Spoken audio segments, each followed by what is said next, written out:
आप देख रहे हैं नेट्रिक न्यूज, साहस सच कहने का।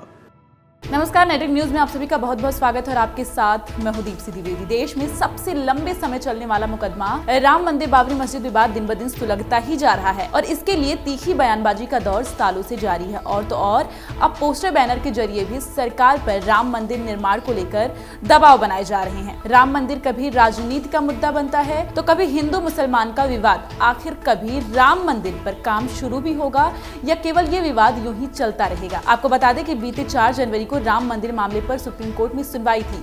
ऐसे में उम्मीद लगाए बैठे लोगों को कोर्ट ने महज 60 सेकंड में फैसला सुना दिया और केस की अगली सुनवाई के लिए 10 जनवरी का डेट मुकर्रर कर दिया है। साथ ही कोर्ट ने केस की सुनवाई के लिए नई बेंच गठित करने का आदेश भी दिया है। अब 10 जनवरी को नई बेंच तय करेगी कि इस मसले पर रोजाना सुनवाई होनी चाहिए या नहीं, जिसके बाद से राजनीतिक बयानबाजी जोरों पर है। वहीं समाजवादी पार्टी के कदावर नेता पूर्व कैबिनेट मंत्री आजम खान ने राम मंदिर की तारीख बढ़ाने पर सुप्रीम कोर्ट को खरी खोटी सुनाने वाले संगठनों के खिलाफ कार्रवाई करने की मांग की है। उन्होंने कहा कि कुछ राजनीतिक दल, धर्मावलंबी और संगठन सुप्रीम कोर्ट पर अनावश्यक दबाव डाल रहे हैं। कोर्ट को इसका स्वतः संज्ञान लेना चाहिए। आजम खान ने यह भी कहा कि अगर सुप्रीम कोर्ट का फैसला दूसरे पक्ष के हक में आता है तो सरकार को अपनी तैयारी कर लेनी चाहिए। दूसरे पक्ष के फैसले से देश के हालात पर जो प्रभाव पड़ेगा उसे कैसे संभाला जाए, इस पर भी सरकार को सोच विचार कर लेना चाहिए। इसके साथ ही आजम खान ने बीजेपी पर पलटवार भी किया। उन्होंने कहा कि बीजेपी नहीं चाहती है कि अयोध्या में राम मंदिर बने। राम मंदिर के जरिए बीजेपी केवल अपनी राजनीतिक रोटी सेक रही है। इस दौरान उन्होंने कई मुद्दों पर योगी और मोदी सरकार को घेरने की कोशिश की। वहीं अब मंत्री गिरिराज सिंह के भी तेवर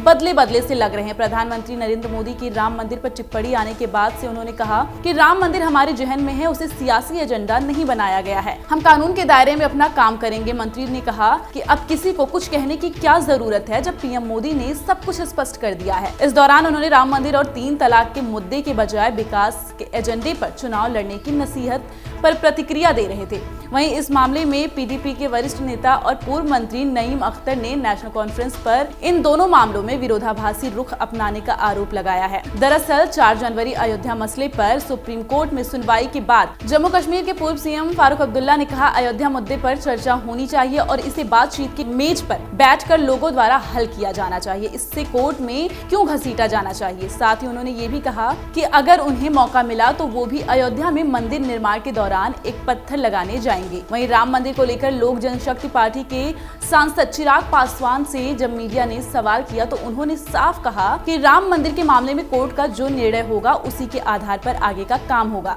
इसलिए राम मंदिर और ट्रिपल तलाक को चुनावी मुद्दा ना बनाए। लोकसभा चुनाव 2019 जैसे जैसे करीब आ रहा है वैसे वैसे राम नाम की गूंज चुनावी अखाड़े में बढ़ती ही जा रही है। देश का संत समाज जहां मोदी सरकार पर मंदिर बनाने का दबाव बनाता जा रहा है, सवाल पूछता जा रहा है, वहीं सरकार फिलहाल इसके मूड में बिल्कुल नहीं दिखाई दे रही है, क्योंकि पीएम मोदी ये साफ कर चुके हैं कि सरकार राम मंदिर बनाने पर अध्यादेश नहीं लाएगी। सवाल ये है कि घोषणा पत्र में राम मंदिर पर वादा वर्षों से हो रहा है, लेकिन इरादा क्यों नहीं दिखता। अभी के लिए इतना ही, लेकिन देश दुनिया की तमाम खबरों को आप जानने के लिए बने रहिए नेट्रिक न्यूज के साथ। और आपको हमारा ये वीडियो पसंद आया हो तो लाइक कमेंट भी जरूर करें। साथ ही हमारे चैनल नेट्रिक न्यूज को सब्सक्राइब भी करें। नमस्कार। हमारे साथ जुड़े रहने के लिए हमारे YouTube चैनल को सब्सक्राइब करें, साथ ही बेल आइकन को दबाएं। नेट्रिक न्यूज की खबरें सबसे पहले देखने के लिए।